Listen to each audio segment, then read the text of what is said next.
আমরা অনেকেই জানি যে মেলানোকার্সিনোমা বা ম্যালিগন্যান্ট মেলানোমা হয় স্কিনে। এই রোগটা কিন্তু রেকটামে হয়, অ্যানাসে হয়। তবে এটার পার্সেন্টেজ খুবই কম।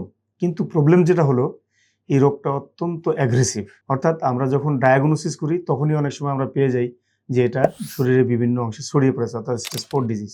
আর যদি স্টেজ 4 ডিজিজ হয় তার মিডিয়ান সার্ভাইভাল রেট মাত্র 6 মাস। সুতরাং এই ধরনের চিকিৎসার ক্ষেত্রে খুব কেয়ারফুল হতে হয়, বা এই রোগটা ধরার জন্য খুব কেয়ারফুল হতে হয়। স্বাভাবিক নিয়মে আমরা পরীক্ষা নিরীক্ষা করে এটা রোগ যখন ডায়াগনোসিস করি তখন যে স্টেজে থাকে সেই স্টেজ অনুযায়ী দ্রুত চিকিৎসাটা দিতে হয়। মূলত স্টেজ 4 ডিজিজ হলে ভার্চুয়ালি আর তেমন কোনো চিকিৎসা না দিয়ে কেমো রেডিয়েশনে যেতে হয়, যদিও কেমো রেডিয়েশন এই ডিজিজটার ক্ষেত্রে খুব ভালো কাজ করে না।